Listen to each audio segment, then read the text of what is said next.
Nacional.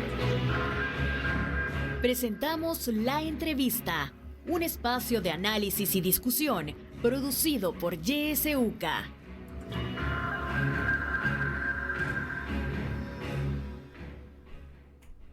Muy buenos días, un gusto que nos esté acompañando un día más en este espacio de La Entrevista. Esta mañana hablaremos sobre el informe del Observatorio Universitario de Derechos Humanos de la UCA, el OUDH, sobre la situación de los derechos humanos sobre la situación de la violación a los derechos humanos ocurridos durante el régimen de excepción. Para eso ya se encuentra con nosotros Danilo Flores, coordinador general del OUDH. Le damos la bienvenida. Danilo, buenos días. Muchas gracias, muy buenos días y gracias por la invitación. Muchas gracias por acompañarnos. Bueno, también nos va a estar acompañando Natalia Ponce, investigadora del OUDH. Se incorporará con nosotros dentro de unos momentos. Bueno, del 27 de marzo al 25 de mayo de este año, 5 organizaciones, entre ellas el Instituto de Derechos Humanos de la UCA, el EDUCA, han registrado 1.223 denuncias de violaciones a derechos humanos y la muerte de al menos 23 personas que fallecieron bajo custodia estatal durante el régimen de excepción. El informe del OUDH sobre la situación de los derechos humanos ocurridas durante el régimen de excepción reporta los casos que ocurrieron durante el primer mes, del 27 de marzo al 27 de abril, y este se centra en las acciones estatales o escenarios que reúnen los indicios suficientes para ser investigados, tales como detenciones arbitrarias, las torturas y tratos crueles, inhumanos o degradantes, las condiciones de reclusión, el acceso a la justicia, las ejecuciones extrajudiciales y la situación de la libertad de expresión. Danilo, quisiera que empecemos con los casos de las detenciones arbitrarias y también sobre las ejecuciones extrajudiciales. Ya el informe identificaba en el primer mes de este régimen de excepción 125 víctimas de detenciones arbitrarias y al menos 9 casos de ejecuciones extrajudiciales. Cuando hablamos de estos casos, ¿a qué nos estamos refiriendo? Cuando hablamos de ejecuciones extrajudiciales, cuando hablamos de detenciones arbitrarias, ¿de qué estamos hablando en el marco del régimen de excepción? Sí. Quizás antes de referirme específicamente a las detenciones y a las ejecuciones, solo me gustaría mencionar cuáles han sido las fuentes sobre las cuales nosotros nos hemos basado en este informe, sí, que recién presentamos el 31 de mayo. El informe está sustentado, por un lado, en fuentes oficiales. Por un lado, la información que hemos recopilado de la Policía Nacional Civil, de el Twitter de la Policía Nacional Civil, del Twitter también del señor Presidente de la República, quienes, digamos, permanentemente han venido dando algunos datos, sobre todo de las personas que han sido detenidas en el contexto del régimen de excepción. Adicionalmente, nosotros también hemos dado seguimiento a las estadísticas que diferentes organizaciones de derechos humanos hemos venido registrando a lo largo de este periodo, y también hemos hecho un seguimiento, un monitoreo a por lo menos 7 medios de comunicación. Eso ha implicado también una revisión de aproximadamente 830 hechos noticiosos que reflejaron 77 casos, de los cuales se derivaron 125 presuntas víctimas de diversas violaciones a derechos humanos ocurridas durante el régimen de excepción. Entonces esas, digamos, han sido las fuentes sobre las cuales nosotros nos hemos basado para poder emitir este informe. Y lo siguiente también que quería comentar es que definitivamente que el hecho que motivó la emisión del régimen de excepción fue el alza de homicidios que ocurrió a finales del mes de marzo, del 25 al 27 de marzo de este año. Ese es un hecho sumamente lamentable, un hecho que cobró la vida de 87 personas presuntamente realizado por las pandillas en nuestro país, que afectó, de acuerdo a una información periodística, a personas que que no tenían ningún vínculo con estructuras de maras o pandillas. Se trataba de obreros, se trataba de taxistas, amas de casa, que no tenían relación alguna y que fueran víctimas de esta violencia que por muchos años ha venido afectando en nuestro país. Frente a ese tipo de situaciones, se demanda del Estado una investigación profunda, una investigación imparcial y objetiva que dé con los responsables de estos hechos. Eso fueron, digamos, las razones que el Ejecutivo tuvo para después emitir el régimen de excepción. Sin embargo, hasta la fecha se desconoce que hayan habido capturas vinculadas a esos hechos tan lamentables que ocurrieron a fin de marzo del presente año. Entonces quería digamos, iniciar haciendo esos dos comentarios respecto del régimen de excepción.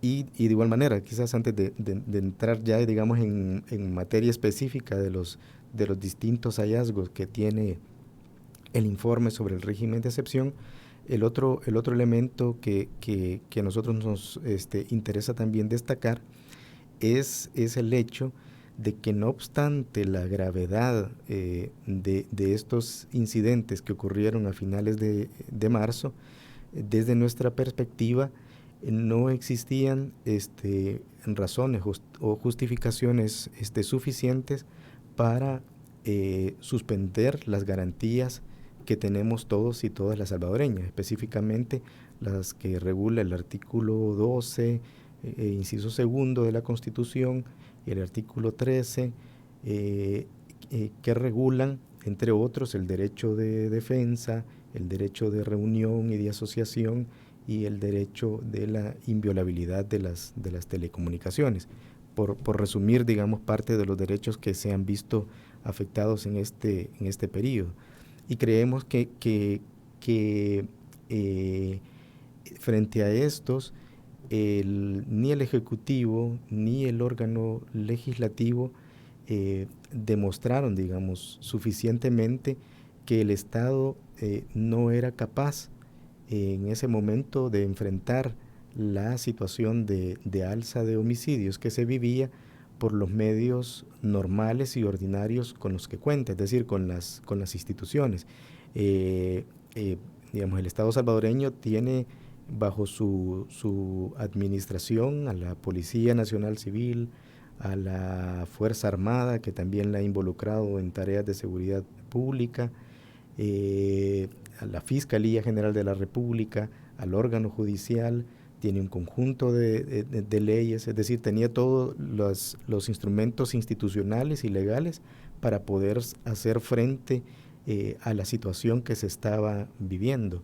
Y en ese sentido, la emisión del régimen de excepción ha vulnerado distintos principios de derecho internacional de derechos humanos. Dentro de ellos, el principio de necesidad, el principio de excepcionalidad, el principio de proporcionalidad y el principio de intangibilidad de ciertos derechos humanos. Esto último quiere decir que hay un núcleo de derechos que no puede ser afectado en ningún momento, incluso por regímenes de excepción. Aunque hayan circunstancias que motiven la emisión de un régimen de excepción, hay derechos que en ningún momento pueden ser afectados. Y uno de esos derechos es, por ejemplo, el de las garantías judiciales. No se puede afectar el derecho a la vida, no se puede afectar el derecho a la integridad personal y no se puede afectar tampoco el derecho a las garantías judiciales.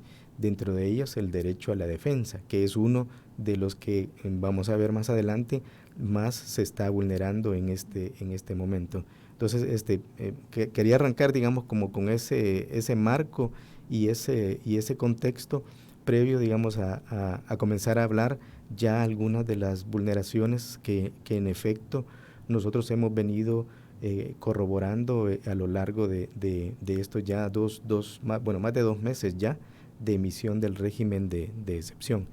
y de manera específica, con relación a las personas detenidas que usted mencionaba, nuestros registros, bueno, la última medición que teníamos nosotros data del 27 de mayo. Sin embargo, ya escuchamos que la cifra ha aumentado. Al 27 de mayo teníamos un registro de 35.009 personas que habían sido detenidas por los cuerpos de seguridad, bueno, por la Policía Nacional Civil y la Fuerza Armada de manera combinada. Dato al 31 de mayo de la PNC dice que este número ya se elevó a 36.000 personas detenidas.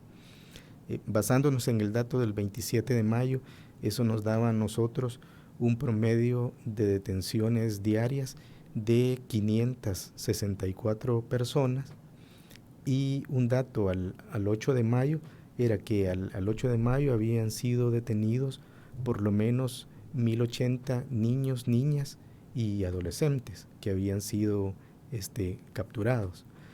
Esta situación de las detenciones también es una situación, digamos, compleja que se relaciona con otros derechos, porque muchas de estas detenciones se han dado de manera arbitraria, es decir, no se han respetado el debido proceso, no se ha informado, en la mayoría de los casos, no se ha informado a las personas de cuáles son los motivos de la detención, tal como lo plantea el decreto de régimen de excepción.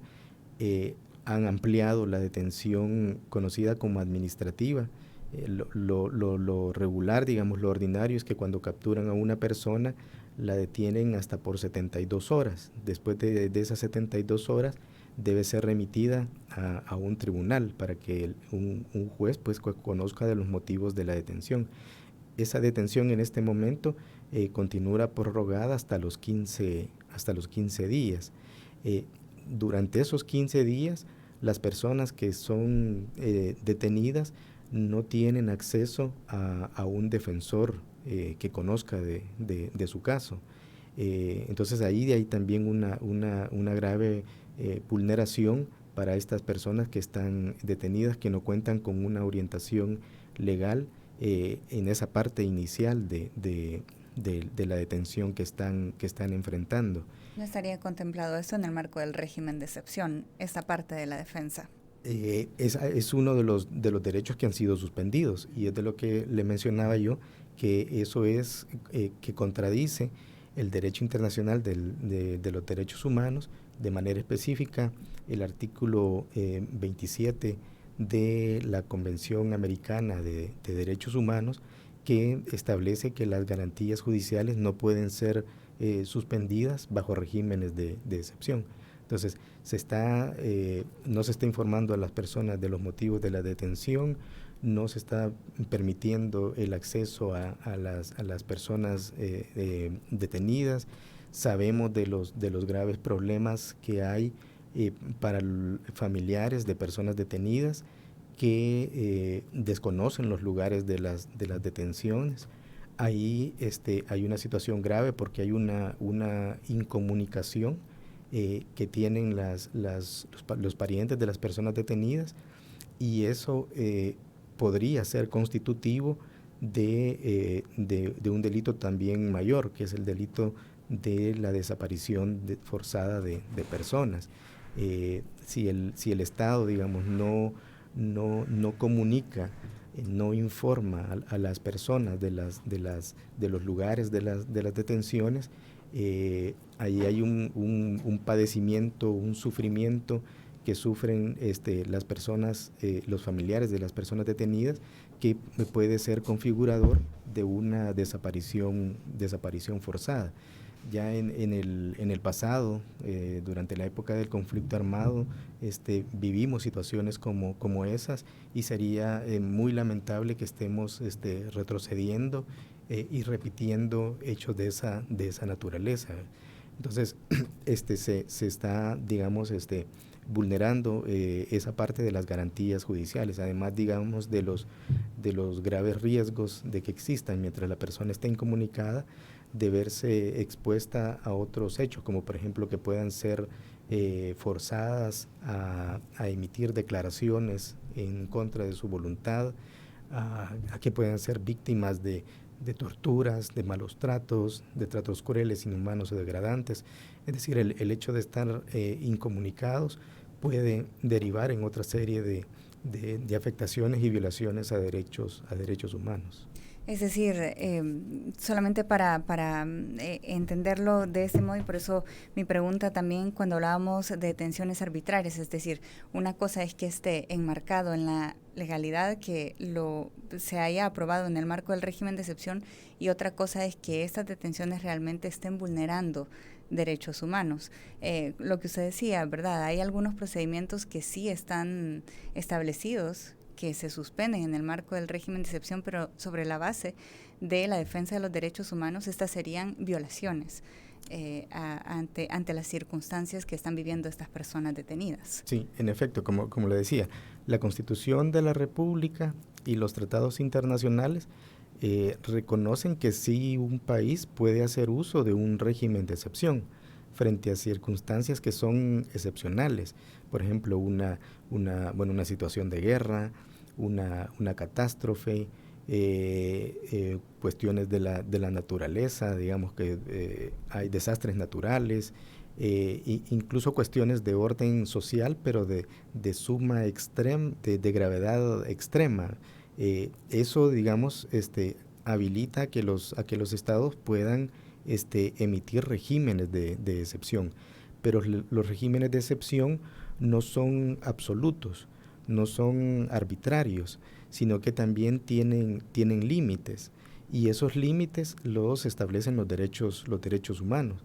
Específicamente el derecho internacional de los derechos humanos le pone límites a los regímenes de excepción, y parte de esos límites son, como comentaba anteriormente, es que hay un núcleo de derechos que en ninguna circunstancia pueden ser afectados, partiendo por el principal, el vital, que es el derecho a la vida. En el marco de un régimen de excepción, los estados no pueden afectar el derecho a la vida, los estados no pueden afectar la integridad física de las personas, los estados no pueden violentar las garantías judiciales. Parte de esas garantías judiciales están siendo vulneradas por el régimen de excepción que tenemos vigente. Es cierto, es una ley, está plasmado en una ley que deriva de la Constitución de la República, pero eso está vulnerando y afectando derechos humanos.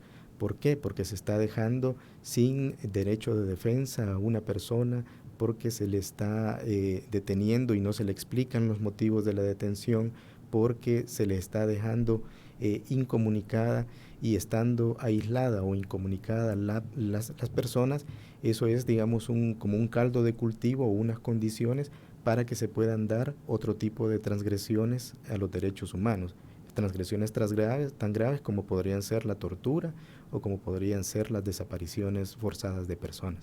Entonces, si bien es cierto, hay una ley que plasma ese estado de excepción, no todo es permisible. Hay límites que deben ser respetados, límites que los ponen los derechos humanos. Sí.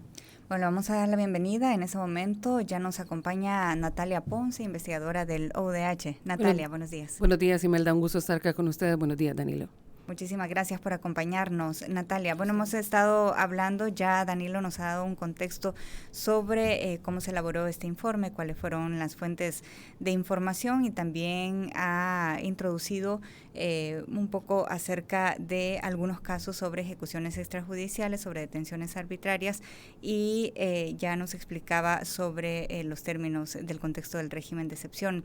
Natalia, al hablar de las víctimas, vamos a ir hablando más adelante adelante también con Danilo sobre los otros casos, pero al hablar de las víctimas de todas estas vulneraciones a los derechos humanos en el marco del régimen de excepción, ¿a quiénes son mayoritariamente las personas que se han visto afectadas en este contexto? Bueno, de acuerdo a la información que hemos logrado pues recopilar, ¿verdad? En el informe, las principales víctimas o la principal población afectada siempre ha sido, digamos, el sector de la juventud, ¿verdad? En este caso, son ciertas poblaciones que están, digamos, que viven o residen en zonas que son consideradas peligrosas, ¿verdad? Alta peligrosidad, las que están siendo principalmente afectadas, ¿verdad? Por las medidas del régimen de excepción. Igualmente en este caso hay un mayor dato, ¿verdad? En el número de mujeres, digamos, si podemos decirlo así, ¿verdad? Sin embargo, también en las afectaciones en cuanto a las detenciones, ¿verdad? El número de hombres es alto. Entonces, en general, ¿verdad? Yo creo que si hablamos en términos de víctimas, por supuesto que cada uno de los capítulos del informe tiene datos específicos sobre ciertas vulneraciones a derechos humanos. Sin embargo, ¿verdad? Si lo pusiéramos en una especie de nivelación o de graduación, digamos, de pirámide de afectaciones o de víctimas, digamos, afectadas por el régimen de excepción, en general yo diría que la sociedad, ¿verdad? Salvadoreña es afectada en diferentes niveles por el régimen de excepción, ¿verdad? En alguna medida todos tenemos, digamos, afectaciones a partir de estas medidas tomadas por la Asamblea Legislativa, ¿verdad? Sin embargo, por supuesto, las víctimas principales son aquellas personas que están siendo privadas de derechos fundamentales, como lo mencionaba Danilo, es decir, las personas que están privadas de su libertad de manera arbitraria, las personas que están, además de ser privadas de su libertad de manera arbitraria, que no se les permite hacer uso de sus garantías judiciales, que son irrenunciables, no se les permite el derecho a la defensa, ¿verdad? Por supuesto, también se encuentra dentro de estas afectaciones, aunque no está explícitamente dentro del decreto del régimen de excepción, una vulneración explícita al derecho a la libertad de expresión. El contexto del régimen de excepción permitió que se aprobaran una serie de reformas que a la larga afectan el trabajo de los y las periodistas y, por supuesto, de los defensores y defensoras de derechos humanos. Esto quiere decir que hay afectaciones directas, digamos, al ejercicio de la labor periodística, por una parte, pero también hay una afectación directa a la libertad de la población para ejercer el libre pensamiento, ¿no? Y tener acceso a mayor información que le permita poseer un criterio más amplio, un criterio más informado sobre la situación en general de derechos humanos. Ahora que hablamos, Natalia, con respecto a la falta de información, ¿cuáles fueron los principales obstáculos a los que ustedes se enfrentaron a la hora de hacer esta investigación para la elaboración de estos informes y ante la falta de información oficial sobre todos los casos que se estaban dando en el marco del régimen de excepción? Bueno, una de las cuestiones que nosotros identificamos al momento de la redacción del informe fue que algunas instituciones, como por ejemplo la Policía Nacional Civil, habían hecho cambios en sus índices de reserva sobre ciertas acciones que están ligadas directamente con el decreto del régimen de excepción, ¿verdad? Por ejemplo, está reservado ya desde que se hizo el decreto, unos días después, la cantidad de personas que se encuentran en una Bartolina, ¿verdad? Hay también limitaciones a la información en general en la dirección de centros penales, ¿verdad? Siempre, digamos, al momento de hacer investigación con información pública, en la mayoría de los casos los plazos de entrega de información pública suelen ser una limitante, ¿verdad? Sin embargo, en este caso se ha sumado a ello el hecho de que la información oficial sobre las capturas, los requerimientos fiscales, ha sido centralizado únicamente por, digamos, las vocerías de las instituciones ligadas a la seguridad pública o el Ministerio Público en este caso, aunque nos ha llamado la atención que a pesar de que ha habido, digamos, ha habido constante información sobre el número de capturas por parte del Ministerio de Seguridad y el director de la PNC, pero también ha habido constante información sobre requerimientos fiscales por medio del Fiscal General de la República.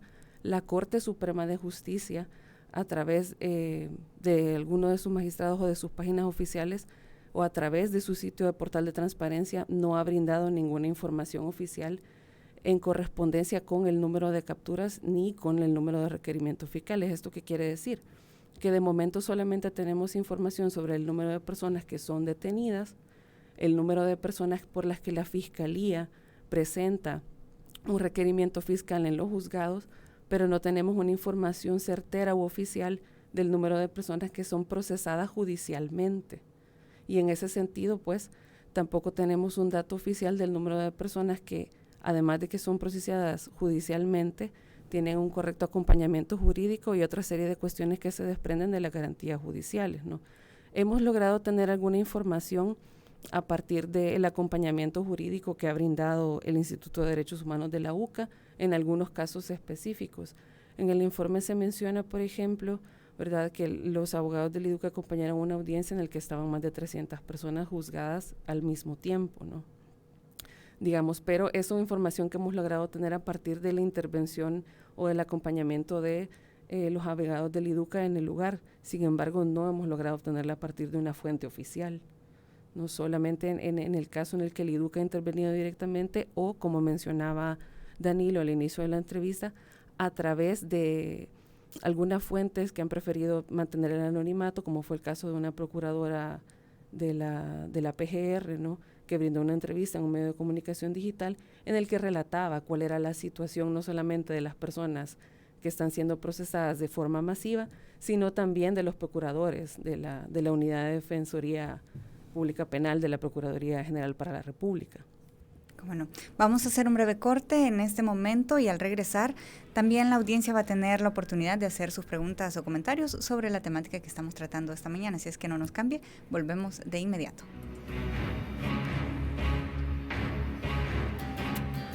Buenos días. Celebra la vida junto a nosotros. YSUCA 91.7 FM.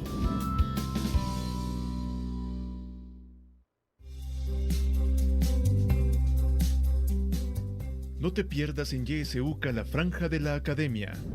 Si te interesa conocer más sobre economía, no puedes perderte los miércoles tu espacio Hablando de Economía, un programa del Departamento de Economía de la UCA. Recuerda, Hablando de Economía, todos los miércoles a las 7 de la noche por YSUCA.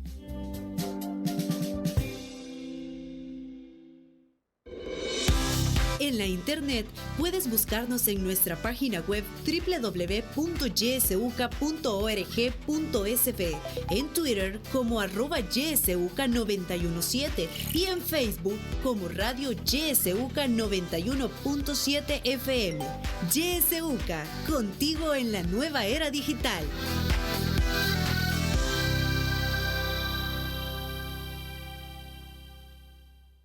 Hora 10. Que la realidad tome la palabra a través de la ciudadanía activa. Sí, nos escucharon, pero solo con ustedes. Tenemos otra pasarela que la van a hacer inclusiva porque ahí pasan los niños. Hay que empezar resolviendo los problemas básicos de las mayorías populares. Estamos preocupados porque ya son 2 días que nos han quitado el agua por completo. Yo llevaba en paz súper grave, lo llevaba con vómito, con diarrea. Nos dieron las 10 de la noche y nada. Hora 10, de lunes a viernes a partir de las 10 de la mañana.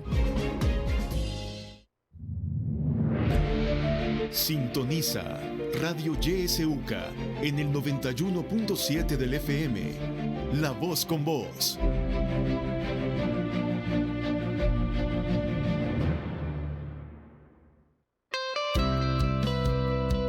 Haz sentir tu voz.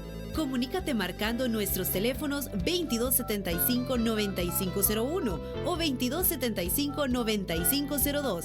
Para nosotros, tu opinión cuenta. YSUCA, siempre con vos.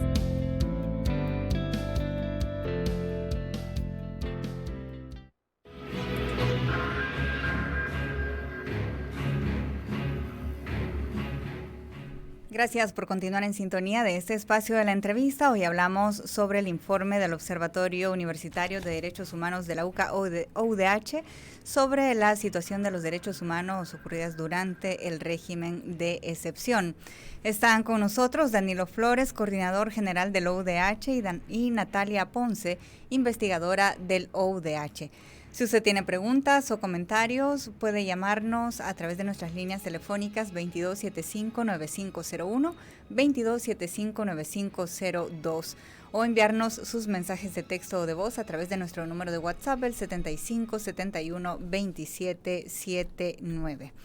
Nos indican que tenemos un audio que nos llega a través de WhatsApp. Le damos paso en este momento. Escuchamos.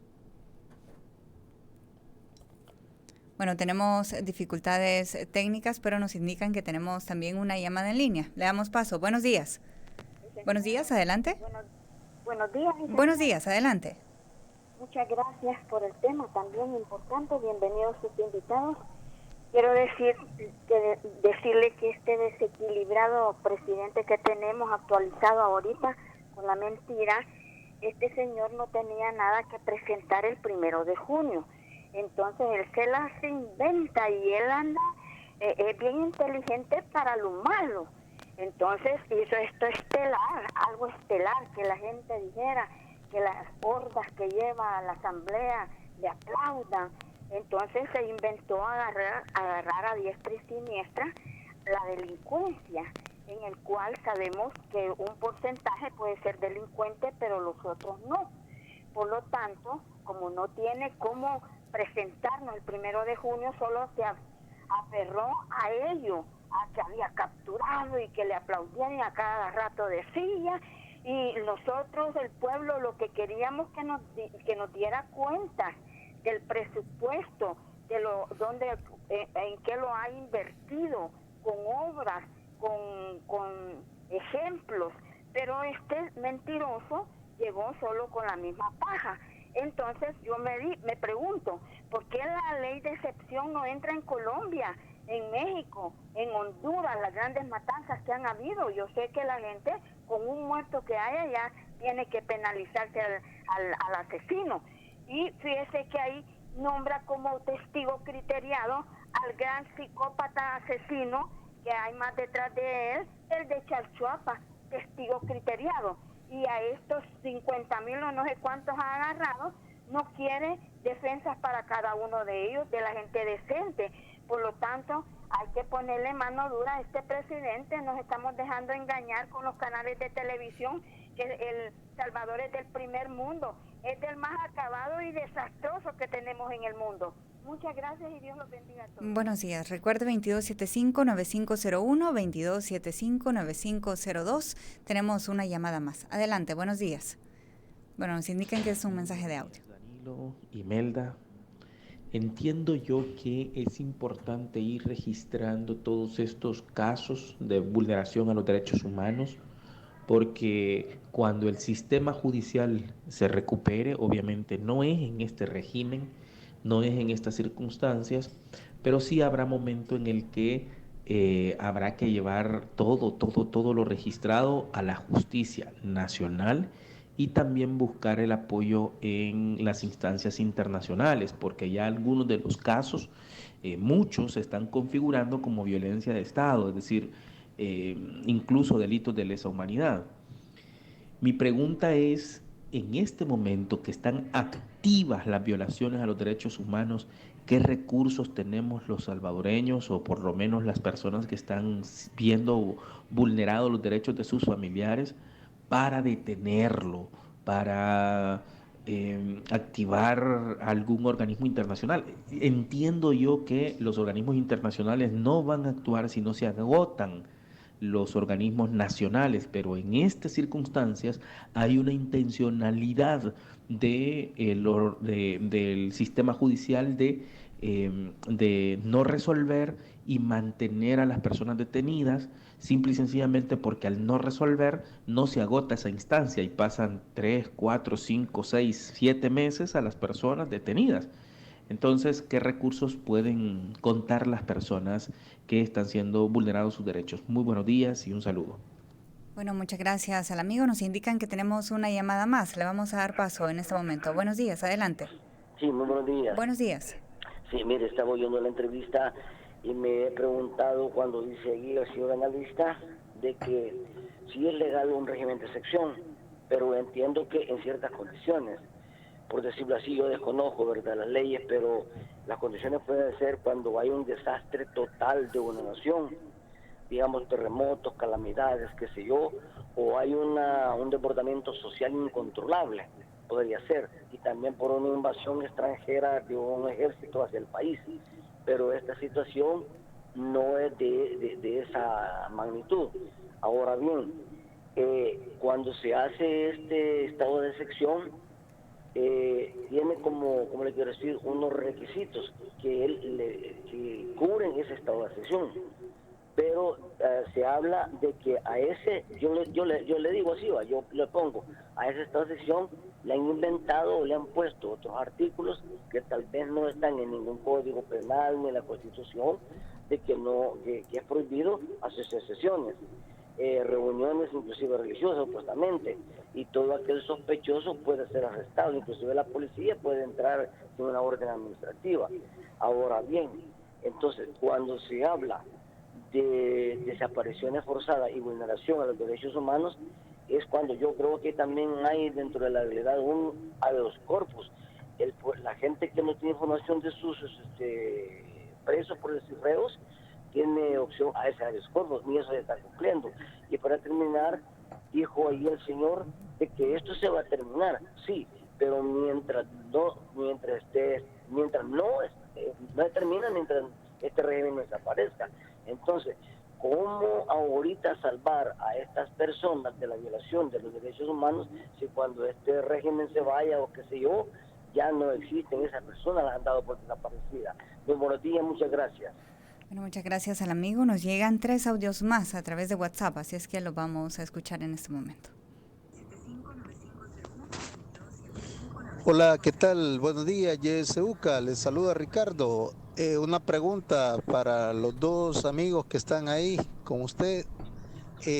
Con respecto a las personas que han sido detenidos, en su mayoría son jóvenes o adultos que años anteriores o ya tuvieron procesos judiciales y fueron sobreseídos, algunos de manera definitiva, ¿verdad?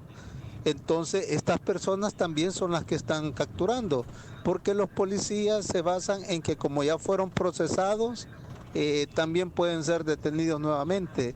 Esa situación a la luz de la legalidad, ¿cómo se ve? Pregunto. Bueno, escuchamos un audio más adelante. Buenos días. Buenos días, Imelda. Un saludo a los invitados. Soy Saúl Baños, procurador adjunto para la defensa de los derechos de las personas migrantes y seguridad ciudadana. La semana pasada el OUDH presentó un informe cuya información fue en parte retomada por la prensa gráfica. Este medio de comunicación señaló que la Procuraduría para la Defensa de los Derechos Humanos no atiende los casos de las víctimas, sino hasta el 15º día de cuando se toma la denuncia. Eso verdaderamente no es cierto y me gustaría que Danilo nos pudiera aclarar en público sobre esa información que se ha vertido, que nos parece es imprecisa. Muchas gracias. Bueno, muchas gracias por la aclaración. Vamos a escuchar un audio más. Buenos días, licenciada, distinguidos invitados y radioescuchas. Bueno, yo pregunto si había un control territorial, ¿por qué no se pudo evitar la masacre de tantas personas en un día? ¿O es que esto fue planificado con un objetivo? Porque cabe la duda, ¿verdad? Por lo menos digo yo, ¿cómo es posible? ¿Por qué? ¿Para qué? Son muchas preguntas las que quedan. ¿Por qué tantas personas detenidas en tan poco tiempo? Si habían investigaciones ya de 3 años, desde que se empezó a ejecutar el plan territorial. Control, ¿verdad? Entonces, sí estoy de acuerdo que se está implementando una justicia injusta, porque se está llevando gente que no es culpable. Y lo más lamentable que es el pueblo, siempre el pobre, el que ha estado violentado toda la vida, el que sigue violentado. Vemos allá que están cerrando en Surf City un evento, pero eso es de los ricos, no de los pobres. O sea, veamos la diferencia, mientras echamos presos a unos, otros se están divirtiendo. Qué bonito, ¿verdad? Muchas gracias, que tengan buen día. Bueno, muchas gracias. Vamos a recibir una última llamada de este bloque de participaciones de la audiencia para luego darles paso a nuestros invitados. Adelante. Aló, buenos días, don Danilo. Yo quiero hacerle una pregunta. Yo estoy confundido. Si le puede bajar por favor un poco a su radio para evitar ahí la interferencia y escucharle mejor, amigo, por favor. Con Muy bien, esta adelante. ley que ha aplicado el gobierno, es régimen de excepción, y excepción es apartar ciertas personas. Yo hago excepción, no me gusta y no me gusta. Pero aquí el gobierno del señor Nayib Bukele está jalando parejo. No hace excepciones, se lleva personas honradas y también se lleva algunos delincuentes, y eso no puede ser. Yo entiendo que el régimen de excepción ese es, y no estar llenando las cárceles de inocentes y culpables. Eso no se puede hacer. Y yo es lo que quiero que me aclare. ¿Qué es régimen de excepción? Muchas gracias. Bueno, muchas gracias. Le vamos a dar paso en este momento a nuestros invitados para que puedan dar sus respuestas o sus comentarios ante las participaciones. Le vamos a dar paso primero a Danilo y luego a Natalia. Danilo, adelante. Gracias. Bueno, gracias por las participaciones. Vamos a tratar ahí de dar nuestras valoraciones sobre varias de ellas. Lo primero es, un amigo hacía referencia a la necesidad de ir registrando los casos y las denuncias. Yo creo que en efecto en este periodo es fundamental que se denuncien los casos, que las organizaciones de derechos humanos también llevemos un registro lo más detallado y fiel posible de las circunstancias que están ocurriendo, porque como mencionaba la persona que llamó, existe la posibilidad de acudir a instancias internacionales a presentar, digamos, las denuncias de los casos que están ocurriendo. No obstante eso, creo que también es necesario que sigamos urgiendo a las instancias nacionales a que realicen la labor que les corresponde.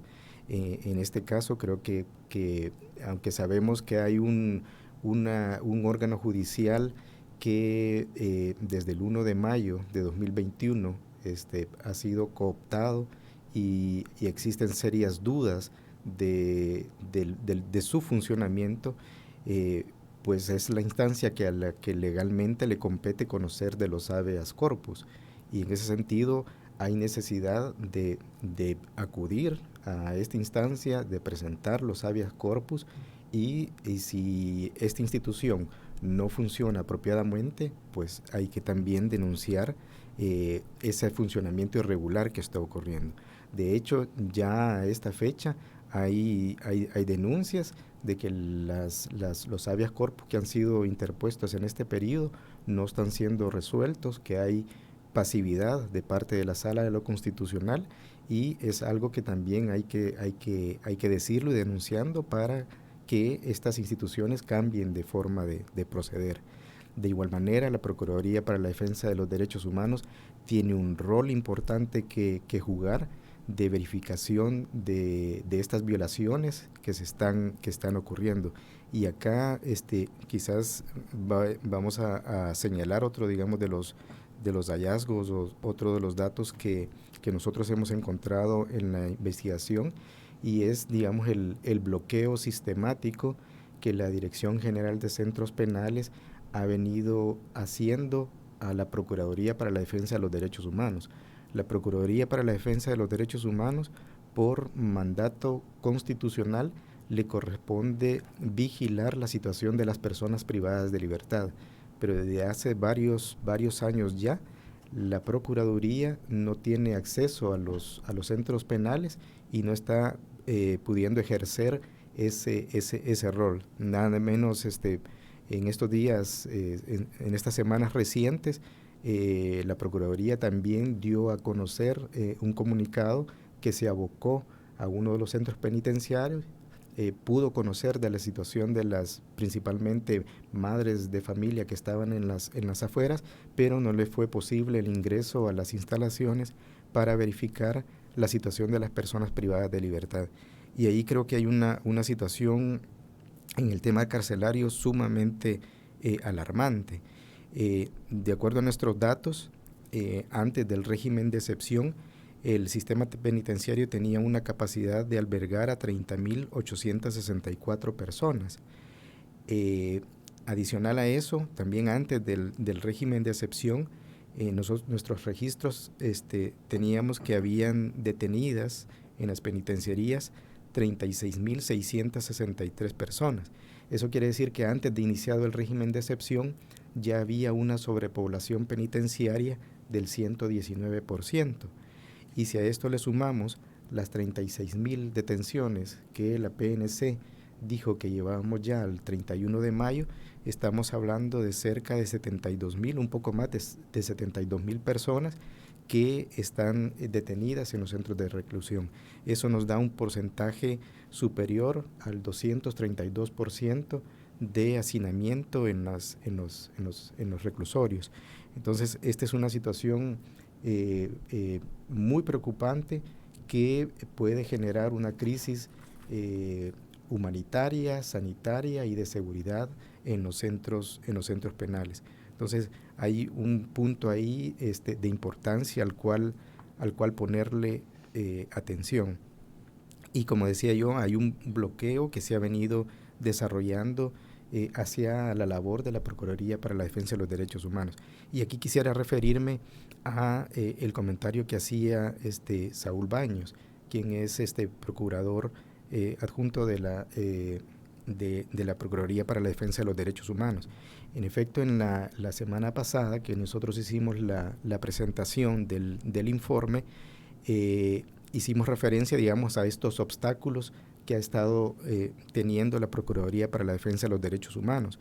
Y hicimos una referencia que fue, digamos, mal tratada o mal relacionada por uno de los medios de comunicación impreso, porque el comentario que nosotros hicimos fue referido a la Procuraduría General de la República. Lo que nosotros comentamos de la Procuraduría General de la República es que la Procuraduría General de la República se ha visto sobrepasada en las posibilidades de atender toda la demanda de personas que se están abocando a la institución, y que en estos casos a las personas les dicen que regresen a los 15 días o posterior a los 15 días, ya cuando se han pasado o está por desarrollarse la primera audiencia inicial dentro de los procesos de las personas detenidas que están solicitando apoyo de la institución. Entonces, en la información que publicó este periódico, La Prensa Gráfica, hay un error, porque el comentario era sobre la Procuraduría General de la República y no sobre la Procuraduría para la Defensa de los Derechos Humanos. Eso. De ahí otro comentario que hacía otro amigo que llamó, era con relación a las características de las personas que están siendo detenidas, y ya Natalia lo mencionaba, ¿verdad? De acuerdo al análisis, el estudio que nosotros hemos hecho, la mayor parte de las personas detenidas son personas jóvenes, son personas que provienen de zonas pobres de nuestro país. De acuerdo a nuestros registros, estos son datos al 8 de mayo del presente año, el 61% de las personas detenidas se encontraban en el rango de los 18 a los 30 años de edad, y le siguen las personas entre los 31 y los 40 años de edad. Entre los dos rangos de 18 a los 40 años de edad encontramos que eso representa el 82% de las personas que han sido detenidas durante el régimen de excepción. Eso, digamos, algunos elementos a partir de las preguntas que nos han hecho. No sé si Natalia quieres comentar. Otros comentarios. Sí, gracias. Yo solamente quisiera reaccionar sobre el comentario de una radio escucha. Creo que fue la primera llamada que tuvimos y ella hacía alusión a el derecho que tienen los ciudadanos y ciudadanas para exigir el rendimiento de cuentas a los gobiernos. Comentar en este caso que aunque normalmente se ve siempre ligado el derecho a la libertad de expresión y todos los recursos que este derecho implica, como por ejemplo el acceso a la información pública y los procedimientos de solicitud de acceso a la información pública, generalmente se ven ligados a la labor de los periodistas, las periodistas y los defensores y defensoras de derechos humanos, en algún caso particular también abogados. Este es un derecho, ¿verdad?, del que debe hacer uso toda la población y que aunque generalmente se le trata también o es tratado, digamos, desde la postura gubernamental como un derecho que va en detrimento hacia la función de los gobiernos, en realidad es positivo que los ciudadanos y las ciudadanas hagan uso de este derecho para poder calificar el funcionamiento de los gobiernos. Tradicionalmente se tiene la idea que se puede calificar el actuar gubernamental a partir de aquellas problemáticas que suelen ser a veces, digamos, coyunturales o que suelen causar, digamos, mucho más dolor en la población, como puede ser temas económicos, y en este caso, específicamente para el régimen de excepción, el tema de seguridad nacional, ¿no? Sin embargo, hay muchas otras caras o muchos otros aristas del derecho de acceso a la información pública, y uno de esos también está ligado específicamente, por ejemplo, a los procesos judiciales a nivel individual, ¿verdad? Yo tengo derecho a solicitar información, por ejemplo, si a mí se me está llevando un proceso judicial, si yo he sido víctima de una violación a derechos humanos y se está llevando un proceso judicial en la corte, yo tengo derecho a que se me informe cómo va mi proceso, cómo va el caso, ¿verdad? Sin embargo, nosotros, y para hacer una relación con esto, mencionamos también en el informe, justamente en el apartado de acceso a la justicia, que no solamente las personas en general no reciben, ¿verdad?, información del avance de sus casos, sino que en términos generales no tenemos información sobre el estado de la mora judicial, ¿no? Y esto es algo pues que se desconoce y por lo que no podemos, por ejemplo, hacer una evaluación, ni nosotros, ni siquiera ni nosotros que investigamos sobre el tema, ni los periodistas tampoco, pero tampoco la población en general, ¿no? La población no puede en este momento hacer una evaluación de cómo es el funcionamiento de la Corte Suprema de Justicia. Y esto es una consecuencia directa de lo que mencionaba ya Danilo hace un momento, ¿no?, de todos los hechos a partir del 1 de mayo del año pasado. Es una de las afectaciones directas al ejercicio de la Corte, ¿no? Por otra parte, mencionar también o reforzar algo que en lo que Danilo hacía hincapié sobre que el observatorio piensa que es importante que se active la institucionalidad pública, ¿verdad? A una de las llamadas comentaba que o consultaba cuáles eran los recursos de los que podía hacerse mano en razón de que hay un largo periodo de espera para tener respuestas sobre todo tipo de trámites, no solamente de violaciones a derechos humanos, sino trámites judiciales, y que en ese sentido, entre más tiempo pase, mayor se vuelve en muchos casos la afectación o la violación a derechos humanos. Sí, aunque sea a veces, digamos, aunque los periodos de tiempo o los periodos de respuesta sean amplios, ¿verdad?, lo ideal siempre es, digamos, activar la institucionalidad, y en ese sentido la ciudadanía misma pues tiene que exigir también que haya una mayor prontitud en cada uno de los procesos de las diferentes instituciones que están ligadas para este contexto al tema de seguridad nacional, ¿no? Entiéndase la Policía Nacional Civil, la Fiscalía, la Corte, por supuesto, como lo acabamos de mencionar, todo el Ministerio Público, ¿verdad? Entonces la población debe exigir y debe buscar maneras apegadas a los derechos humanos de exigir que las instituciones resuelvan todos los procesos de manera más expedita, ¿verdad? Digamos, eso sería por mi parte reaccionar y quizás hacer una reflexión sobre que, aunque bien es cierto que, inicialmente las principales afectaciones que estamos teniendo en el caso específico del derecho de acceso a la justicia son aquellas que están ligadas al incumplimiento de las garantías judiciales, como mencionaba Danilo, no hay derecho, está en este momento coartado el derecho a la defensa, ¿verdad? No se le informa a las personas por qué se les captura, no hay derecho, digamos, a una revisión, no se está dando una priorización a medidas provisionales, etcétera. A la larga, una de las principales consecuencias que vamos a tener por las afectaciones que estas garantías están teniendo es, de manera directa, la afectación de otro derecho, que es el derecho de la reparación íntegra a la víctima. ¿Y por qué? Porque cada vez que se captura o se procesa a una persona que no ha cometido ningún delito o que no está ligada directamente, ¿verdad?, a un proceso judicial que se está llevando a cabo, el sistema de justicia se carga y los procesos judiciales que deben buscar a los victimarios que sí corresponden, digamos, a estas denuncias o a estos procesos, no están siendo procesados, ¿no?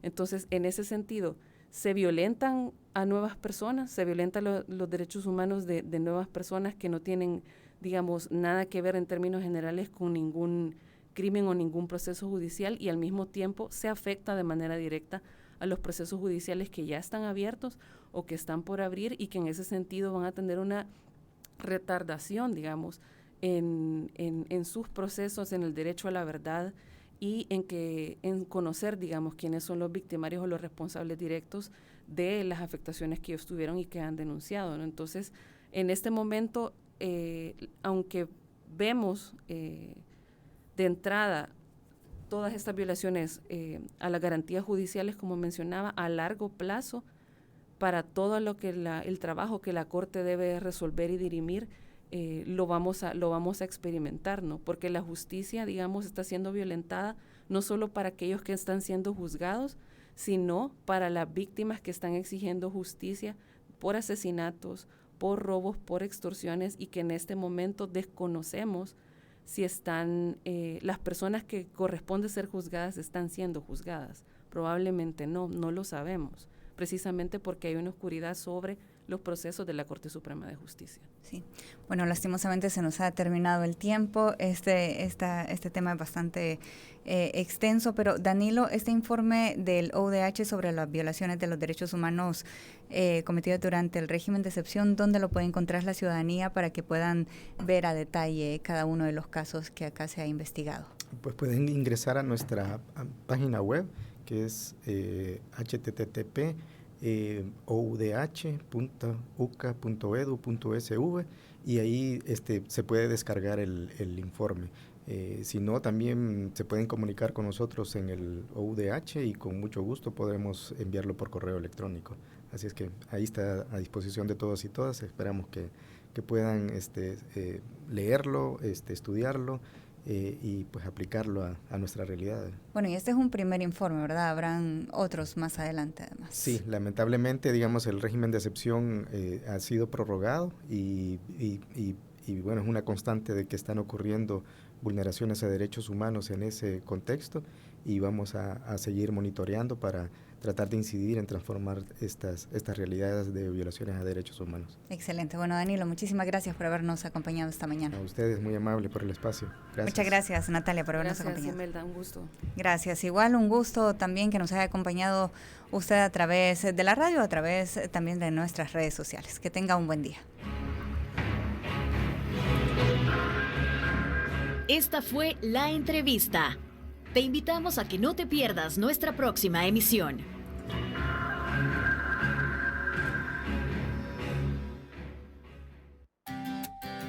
Disfruta tu mañana en compañía de